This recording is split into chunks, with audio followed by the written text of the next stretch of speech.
Hey, what's up, it's Rashad. We are the MCU Collective. Tony's not here today because, got stuff to deal with. But yeah, he'll be back next week. We're talking about Daredevil Born Again. The finale for the season 2 is already in filming. And this episode is called Straight to Hell. Of course, all spoilers, man. I got to talk about the thing to talk about the thing.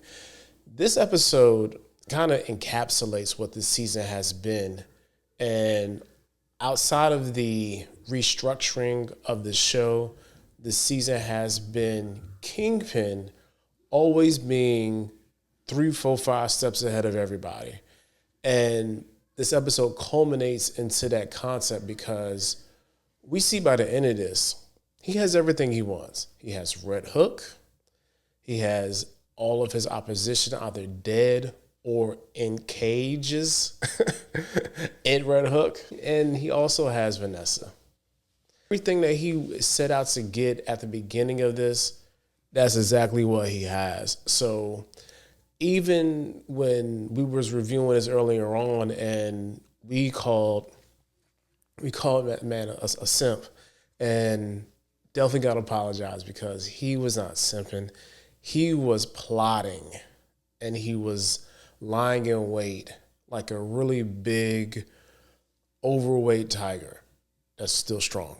So like the fact that he was able to get in power, be mayor, have everybody hate him, then create his own Gestapo and have them wage war on the city against vigilantes, and then use his private paramilitary organization to then focus on his opponents. And by the end of this, we have everybody who hated on him at that first gala event having to bend the quote-unquote knee at the last event for him. It's just crazy just how they wrote that and wove that into the entire season for us to see him victorious. Like, this is a very, Empire Strikes Back type moment for Fisk. Because even we look at it from the Netflix series when he went to jail and they had him taken out, but he still ended up failing. His niece shoots him in the face. He thinks he's going to lose his wife. And then everybody along the way who aids and helps him is in his administration. So that's the thing that I think kind of gets lost, because if you're an opponent, you off the table. But if you helped him and cross him, then you are a part of the new New York with Fisk. So BB Urick's still alive. We got Michael Gandolfini's character. Can I remember his name? He's the deputy mayor of communications. Sheila. Oh, my God. Is Sheila still alive? Because Sheila's ratted on the commissioner. And I can't lie, it was crazy, but I understand why. Because a lot of us, I know for me, I was like, man, she gonna do the right thing and she's gonna end up dead. No. Sheila is a survivalist. Shout out to Black women. You survived the season 2. Maybe a little bit of guilt, maybe a little bit of, I don't know, maybe some survivor's remorse going to kick in later on. But as for now, you get to live to fight another day. Also, we got the return of Karen, because Karen came through to help out, Daredevil, because she saw what was going on in New York and how Bullseye came back. And that whole storyline of how, of course, we figured out that Vanessa ends up recruiting Bullseye to kill Foggy and the person he was representing, because, she was trying to do these things downtown at Red Hook as well at the docks, because she already had stuff at the docks, at this like artwork and stuff. And the dock is a free port, meaning that it doesn't fall under U.S. jurisdiction. So because they have control of those docks, they can do what they want. Nothing's illegal. It can be like their own little madripoor off the coast of New York. Like anything goes. Gambling, gun running, drugs, smuggling, doesn't matter. Fisk really played the long game really well and down to a T. All right. One of the things that I didn't like about this episode was how they handled Frank. like Frank Castle, man, like the way Punisher went out for this, like I understand people are going to say, hey, you can see at the end it's implied that he got away from Fisk. That ain't the point. The point was how he goofily went into the heart of the beast, and I'm not sure what he thought his plan was going to be because there was no need for real for him to go there. Unfortunately, his thing was just a vehicle for him to have his own special presentation. That's probably come out like next year sometime, or hopefully the end of this year.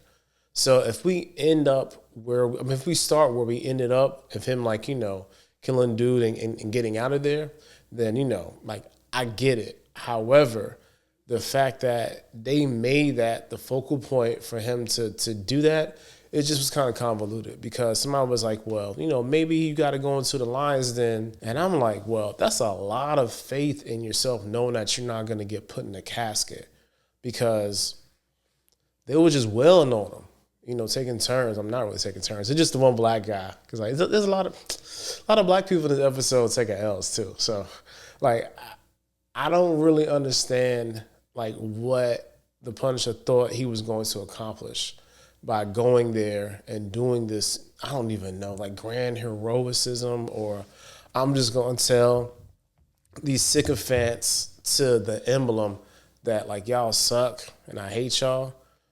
But just feel like there could have been a better way to kind of go about that. So yeah, that was really weird. Back to Kingpin. The fact that he used him getting potentially murdered, having Daredevil save him and said, look, what's better than a hero? A dead hero. So it gets Buck to try to murder him. And as this happens, we see the lights go out in the city.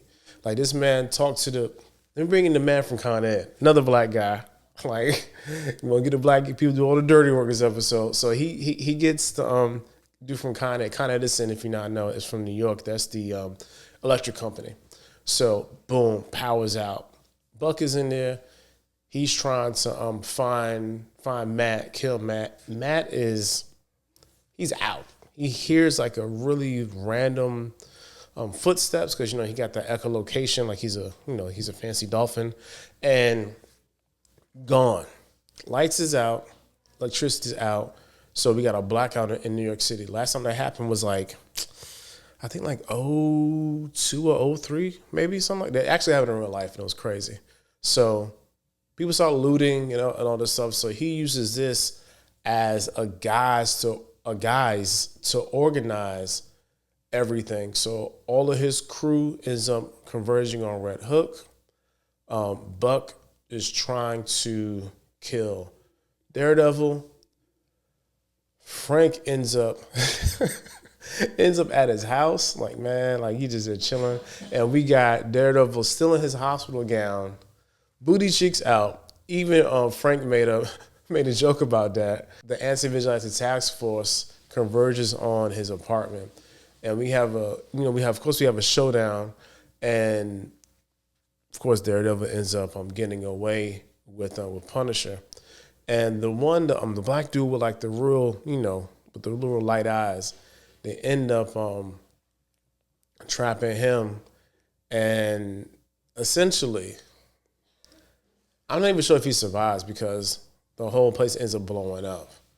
And we see at downstairs, when they get downstairs, we see Karen is outside and they drive off back to, Punisher's place. And Punisher always has to have this hard exterior, even though we know he cares. And Karen is the equalizer for everybody because Karen made the call to Punisher and said, hey, I need you to look out for my boy. Bullseye's outside. And he said, yeah, I'll go check on them. So after they go to where the Punisher, where the Punisher resides, they say, hey, we got to find why, of course, Vanessa hired Bullseye and what was going on with his case. So they go to the storage facility and they see all of the the record from the court case. Boom, pull it up, see this old deed or registry or whatever from like the 1800s, like 1847, I think. And then we find out that Red Hook is a Freeport. So like I was saying, Punisher and went out stupidly. All right, that's one. Two, Kingpin. Wilson Fisk was really Kingpin. Again, I apologize again because last week we was like, nah, Vanessa's Kingpin. Went on a real, like they both played this like Kingpin, Queenpin role rather well. But of course, the way the show is constructed, Wilson is still Kingpin. Because even with everything he was dealing with his wife and how much he wanted to still have his wife by his side, he still knew everything that was going on and made contingencies for that. Because even by the end of the episode, he was like, look, like, I know what you was doing. I'm fully aware. I know what you did, with Luca, the lawyer, the other people, the person that he hired, and all of them. Like, I know you was doing all that, and it's okay, and I forgive you because I have what I want. So by the time you get to the last couple seconds in the episode, and you see that they play Radiohead's "Everything in Its Right Place," everything is in its right place for Wilson Fisk. So it's going to be interesting to see like what form of the Street Avengers or the Defenders that they're going to assemble in season 2. Like, real okay. Do we get Jessica Jones? Do we get Luke Cage? Do we get Danny Rand? Or at least Colleen Wing, you know what I'm saying? I mean, we already saw how Finn Jones made, he tried to put his bid in to be Iron Fist again. You know what I'm saying? He trying to be Iron Fist, but I don't think the streets is gonna want that. But if we can get Colleen Wing back, if we could get Simone Missick and Misty Knight back. And the season 2 is gonna be a banger, man. Like the Anti-Vigilante Task Force is still gonna be out there, seeing how they're gonna be the focal point. We're now under martial law. So Kingpin's speech to the people at the end, it's so Kingpin. He say, look, man, like we survived last night. Even though he was the one who created the whole shenanigans. Like it was his doing. So this sort of like planned chaos is like so smart of him, because now he gets to have an excuse to lock down, to put the clamps on New York even more. Martial law, 8 p.m. curfew for the foreseeable future. Matt's trying to get a team together to actually combat that nonsense that's going on with Fisk. And that's essentially how the episode ends. Quick little post-credit, and we see Frank gets out. Because, Frank is Frank. He's a smart dude. So we knew eventually he's going to get out of his crate. But the fact that they end like this, like I like it. It's very Empire Strikes Back-ish to me. The heroes are at a low point and come back up and see how they gain their revenge, or at the least, regain their prominence. Will justice prevail? That's going to be the theme of next season. And having Fisk, Bullseye, they got him out the paint too. So hopefully all these factions are going to come together. So Bullseye's still out there. We got a quick picture of Hector Ayala's niece, so we still can get a white tiger next season. That there's the possibility that any of the people that, I'm sorry. Heather is in lockstep with Fisk, of course, because after we saw episode, I think 7 or 8, after she 7, like after she killed killed Muse, and she was all, I can understand how the vigilantism can get a hold of you, like she had like some sort of like code or something, and now since she helped Fisk is gonna help her say, hey, I want you to, which is ingenious and also diabolical. He has the point where shuts down the city, and now people are gonna be, locked down. Now he wants to have somebody as a leader in mental health and use them as a way to control the narrative when it comes to, hey, I know we're on lockdown, but yada, yada, yada. Like, we're going to be okay. Here's some ways to deal with, feeling locked down and closed in. So now she's the expert, even though she's just another person that's in Fisk's pocket. So there's a lot of layers to this. Of course, overall with the season, it definitely could have flowed a lot better. The coalescing of the two ideas, and I saw some people saying the first idea wasn't bad. I said that too a couple episodes ago. I'm like, I wonder what this first season before they changed it really was, because we can tell that the White Tiger storyline probably was a bigger storyline. Even how we had the pocket episode of him going to the bank with the Irish.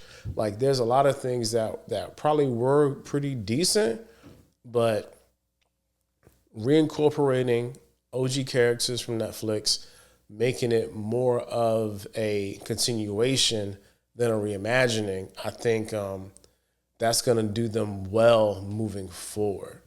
So I'm looking forward to season 2. Looking forward to what's next with Marvel. Of course, that's going to be the Thunderbolts. That's 2 weeks away. So definitely will be there for that one. And you already know what's next with the channel. Andor season 2. So we're going to start that next Wednesday. Hopefully, they drop 3 episodes on every Tuesday. So that's going to be a bit of a shorter watch, depending on how long those episodes are. As well as Sinners, try to get a review out to you by at least next Tuesday. And, after that, Thunderbolts. Then in June, we have Ironheart. And then, of course, in July, we got Superman as well as Fantastic Four. So it's a busy season. Make sure you join us. Join us on the website, www.theuponfurtherreview.com. For the low ball, $10 a month, join us. Exclusive stuff. We got exclusive things that we don't do on up here that we do over there. You even have a choice on what you be able to see and view and watch and comment on. So if you want to be more interactive, that's going to be the place to be. Join us on all the stuff. Facebook, if you're nasty. YouTube, subscribe. We're almost at 2K, so let's just get us over to 2K. 2K over there. IG, Threads. If you want to have a conversation, get on Threads. But that's all we got until the next time.